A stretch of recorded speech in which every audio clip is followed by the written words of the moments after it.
सीधा सवाल है, माफिया को मारा तो क्यों मजहबी नारा? इसी पर बात करेंगे। मेरे साथ राजकुमार भाटी जी जुड़ गए हैं, समाजवादी पार्टी के प्रवक्ता, राष्ट्रीय प्रवक्ता। शरद द्विवेदी जी हैं, उत्तर प्रदेश भारतीय जनता पार्टी के प्रवक्ता, मेरे साथ जुड़ चुके हैं। मेरे साथ शिवम त्यागी जी है, राजनीतिक विश्लेषक के तौर पे राइट विंग की तरफ से है, यानी सरकार का समर्थन करते हैं। हाजी खान साहब इस्लामिक नेता के तौर पर मेरे साथ जुड़े हैं, और अभिषेक झा प्रवक्ता जेडीयू के, इसलिए क्योंकि ये नारे आज पटना के अंदर लगे। राजकुमार भाटी जी, मेरा पहला और सीधा सवाल आपसे, क्या अतीक अहमद और अशरफ अहमद शहीद हुए हैं? क्या शहीद है दोनों? शहीद शब्द जो है बड़ा सम्मानित और बहुत ही एक ऐसा शब्द है कि जिसकी गरिमा बहुत ज़्यादा है। जो सैनिक देश के लिए लड़ते हैं, जो कार्यकर्ता समाज के लिए लड़ते हैं, जो न्याय के लिए लड़ते हैं, वो जब मारे जाते हैं तो उन्हें शहीद का दर्जा दिया जाता है। तो मैं शहीद शब्द का तो इसे अपमान मानता हूँ कि कोई शहीद के है, ठीक है। लेकिन इस मर्डर पर जो सवाल उठ रहे हैं दीपक जी, वो अपनी जगह जायज़ हैं। पुलिस कस्टडी के अंदर, जब पुलिस के इतने पहरे के अंदर अगर 3 नौजवान लड़के आके इस आसानी से आके हत्या कर देते हैं तो कानून व्यवस्था पर प्रश्न उठना लाजिम है। और जो राजनीतिक लोग इस कानून व्यवस्था के प्रश्न को उठा रहे हैं उनको, और दूसरी तरफ जो मजहबी और उन्मादी बात कर रहे हैं, शहीद कह के या मजहब से जोड़ के या हिंदू मुस्लिम करके, इन दोनों को जब हम एक जगह जोड़ देते हैं तो वो भी गलत है। इससे फिर और ज़्यादा भ्रम बढ़ता है और ज़्यादा आक्रोश और लोगों में दूरियां बढ़ती हैं। मैं नहीं मानता कि इसे ना तो हिंदू मुसलमान के चश्मे से देखना चाहिए। वर्क साहब ने कहा, आपकी पार्टी के सांसद हैं, माननीय सांसद हैं, उन्होंने कहा जुल्म हुआ है अतीक और अशरफ के साथ, जुल्म की इंतहा है। आप मानते हैं जुल्म हुआ उनके साथ? देखिए, एक बात मैं और बहुत जिम्मेदारी के साथ कहना चाहता हूं कि अगर ऐसा माहौल बन रहा है, इस तरह के बयान आ रहे हैं, तो उसकी वजह जो है, उसके लिए उत्तर प्रदेश सरकार बहुत हद तक जिम्मेदार है। जिस तरह के हमारे मुख्यमंत्री काफ़ी लंबे अरसे से बयान दे रहे थे और जिस तरह की वो बातें करते हैं कि मिट्टी में मिला देंगे, ख़त्म कर देंगे, और फिर जिस तरह 4 तो शूटर मारे गए पुलिस मुठभेड़ में, जिन पर प्रश्न चिन्ह है, अभी उनकी जांच होनी बाकी है, कि लोग कह रहे हैं कि वो फर्जी मुठभेड़ थी, उनकी हत्या की गई। फिर ये दोनों भाई मार दिए गए, और उसके बाद भारतीय जनता पार्टी के विधायक नारे लगवा रहे थे। उनका आपने चेहरा तो दिखाया, लेकिन उनकी वो बात नहीं दिखाई जो कह रहे थे कि बताओ हमारी सरकार ने अतीक को ऊपर पहुंचा दिया कि नहीं पहुंचा दिया, अरशद को ऊपर पहुंचा दिया कि नहीं पहुंचा दिया। तो अगर ये श्रेय लेने की कोशिश भारतीय जनता पार्टी के लोग करेंगे, या तो वो खुल के कहें कि हमने मरवाया इनको पुलिस कस्टडी में, हमारी मिली भगत थी, हमारा षड्यंत्र था। आप ही का सवाल पूछ लेते हैं ना, ठीक है, मैं आऊंगा। मैं आप ही का सवाल पूछ लेते हैं। जुल्म की इंतहा शब्द का इस्तेमाल किया शफीकुर रहमान बर्क। आप बच के बोल रहे हैं भाटी जी, लेकिन आगे मैं मुद्दे पे आऊंगा। शरद त्रिवेदी जी, यूपी बीजेपी के प्रवक्ता मेरे साथ है। शरद जी, ये जो माहौल बना है कि जुम्मे के नमाज के बाद पटना में अतीक अहमद अमर रहे के नारे लगाए जा रहे हैं, इसके लिए यूपी बीजेपी और योगी जिम्मेदार है, क्योंकि उन्होंने कहा मिट्टी में मिला दूंगा। ये कहना है भाटी जी का। दीपक जी, देखिए, मुसलमानों की राजनीति सिर्फ 2 मुद्दों पर आधारित है, या तो भड़काने में या डराने में। तो जितनी भी इनकी राजनीति सिर्फ इन्हीं 2 मुद्दों पर आधारित है, और ये एक ऐसा सुनहरा मौका था जिसमें कि इनको उस्काने का एक स्रोत मिल गया है। आप देखें कि जब कृष्णानंद राय की हत्या हुई थी तो किसी हिंदू की हत्या नहीं हुई थी, एक कृष्णानंद राय की हत्या हुई थी जो एक विधायक था। जब राजू पाल की हत्या हुई तो बसपा का एक नेता की हत्या हुई है, वो हिंदू की हत्या नहीं हुई थी। उमेश पाल की हत्या हुई है तो एक जो इंटरफियरेंस इन जुडिशियल प्रोसेस था, इसमें एक जो उसमें गवाह था उसकी हत्या हुई है। किसी ने नहीं कहा कि हिंदू की हत्या हुई है। लेकिन जब उमेश पाल की हत्या में 3 शूटर शामिल थे, जब पहले शूटर की 24 घंटे में एनकाउंटर हुआ, जिसका नाम विजय चौधरी था, उसने हालांकि अपना नाम उस्मान रख लिया था बाद में, लेकिन उसका नाम असली नाम विजय चौधरी था। जब उसका एनकाउंटर हुआ तो सिर्फ एक फेक एनकाउंटर था, क्योंकि हर एनकाउंटर फेक होता है। वो जैसे ही एनकाउंटर होता है उसको फेक डिक्लेयर कर दिया जाता है, बिल्कुल सामान्य सी बात है, एक औपचारिकता है। दूसरी जो हत्या हुई, जो इनकाउंटर हुआ है, वो वो अरबाज का हुआ था। वो इनकाउंटर 7 दिन बाद हुआ था, वो दूसरा शूटर था। उस इनकाउंटर में ये कहा गया था कि ये साहब जो इनकाउंटर था वो फेक था और उसके साथ मानवता खत्म हो गई। जब अरशद का इनकाउंटर हुआ झांसी में, तो मानवता खत्म हुई, इनकाउंटर फेक था और संविधान भी खत्म हो गया।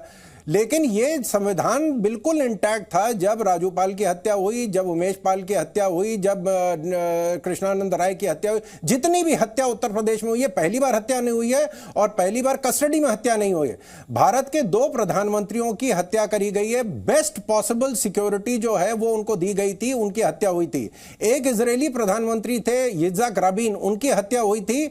ना इजराइल का संविधान जो है खत्म हो गया, ना भारत का संविधान खत्म हो गया, और 4 अमेरिकन राष्ट्रपतियों की हत्या हुई थी, यानी कि उनको मारने की कोशिश की थी, अटेम्प्ट टू मर्डर नहीं था, उनकी हत्या हुई थी। लेकिन वहां भी संविधान बिल्कुल सुरक्षित था, किसी संविधान में कोई दिक्कत नहीं थी।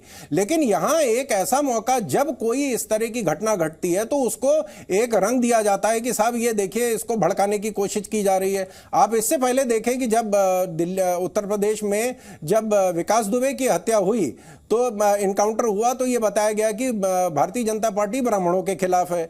जब 6 आतंकी पकड़े गए थे मलिहाबाद में तो ये बताया गया था कि भारतीय जनता पार्टी मुसलमानों के खिलाफ है।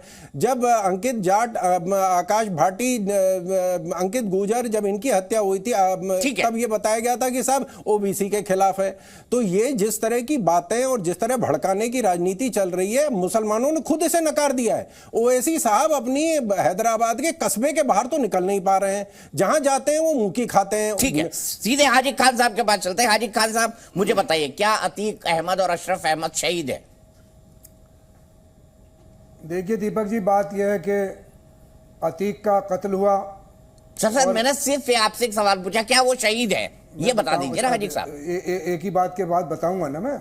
हमारे यहाँ कत्ल किसी का भी हो, चाहे अतीक का हो या और जितने अभी हमारे शरद जी ने गिनाए, वो कत्ल है और कत्ल करने वाले मुजरिम हैं, चाहे वो अतीक ने किसी का करा हो या अतीक का किसी ने करा हो।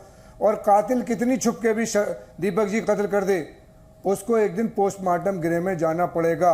एक अदालत हमारी है जो दुनिया की अदालत है, जिसके अंदर आर्गूमेंट, डॉक्यूमेंट, गवाह दिए जाते हैं, लेकिन एक आसमानी फैसला आता है। दिल्ली हाई कोर्ट में एक गर्ग साहब, जज साहब ने एक फैसला सुनाया और एक क्रिमिनल के खिलाफ कहा कि कत्ल तुमने ही किया है, लेकिन अदालत के पास कोई सबूत नहीं है, इसलिए अदालत तुमको बाइज्जत बरी करती है। लेकिन उन्होंने जब हंस के चले वकील साहब और जो क्रिमिनल थे, तो जज साहब ने आवाज़ दी कि वकील साहब अपने मुवक्किल से कहना कि हमारी अदालत फैसला करती है इस बात पर कि गवाह हों, डॉक्यूमेंट्स हों उसके ऊपर, लेकिन हमारे ऊपर एक अदालत है, उसको किसी गवाह की, किसी डॉक्यूमेंट्स की ज़रूरत नहीं है। 8 दिन बाद उनका भी मर्डर हुआ। जो कत्ल करते हैं वो कातिल छुपके करे, एलानिया करे, उसका कत्ल होता है। दूसरी बात आपने पूछा कि शहीद, इस्लाम के अंदर शहीद की 40 क्वालिटियाँ हैं। कितनी क्वालिटियाँ? 40 क्वालिटियाँ हैं शहीद की।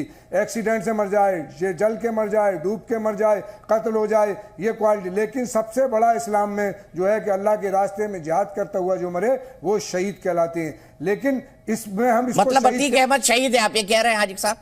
मैंने आपने मुझसे इस्लामी फंडा पूछा, मैंने उसका बता दिया। अतीक अहमद शहीद हैं कि नहीं है, ये हमारी उसमें कोई राय नहीं है। शहीद हो अरे सर, राय होनी चाहिए ना। जुम्मे के अलविदा जमात के दिन नारे लग रहे हैं, अतीक अहमद अमर रहे हैं।